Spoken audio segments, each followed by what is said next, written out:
नमस्कार मंडळी. दिवे आगरपासून अर्धा तासाच्या अंतरावरती असणारं श्रीवर्धन हे आमचा पुढचा टप्पा होता. मी इथे आल्यानंतर बऱ्याच जणांनी आम्हाला तवसाळकर इथे भेट द्यायला सांगितली. तुम्ही जर फिश लेवर असेल तर तुमच्यासाठी ही जागा परफेक्ट आहे. बऱ्याच प्रकारच्या इथे थाळ्या मिळतात. तुम्ही बघू शकता इथे आम्ही सुरमई थाळी, त्यासोबत प्रॉन फ्राय थाळी आणि पापलेट थाळी घेतली होती. प्रत्येक थाळीमध्ये तुम्हाला तांदळाची भाकर, भात, त्यासोबत सुकटची चटणी आणि सोलकढी मिळते. चविष्ट आणि ताजे मासे खायचे असेल तर इथे एकदा नक्की भेट द्या. फिश थाळी बरोबर इथे व्हेज थाळी आणि कोंबडी वडे सुद्धा होते. जे चिकन लवर असेल ते नक्की ट्राय करा. हॉटेलच्या परिसरामध्ये तुम्हाला अशी मोठी मोठी नारळाची आणि सुपारीची झाडं मिळतील. त्यासोबत इथे पार्किंगला सुद्धा छान जागा आहे.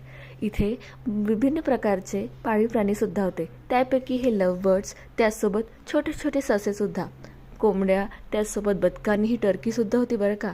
मुलांना दाखवासाठी आणि त्यांच्या एंटरटेनमेंटसाठी अगदी छान. शहरात कुठे दिसतंय सगळं. इथे येत असेल तुम्ही तर एकदा नक्की भेट द्या. पुढच्या व्हिडिओमध्ये तुम्हाला आम्ही हरिहरेश्वरबद्दल माहिती देऊ. चला मग, व्हिडिओ आवडला असेल तर सबस्क्राईब करा आणि कमेंटमध्ये सांगा आमची माहिती कशी वाटली.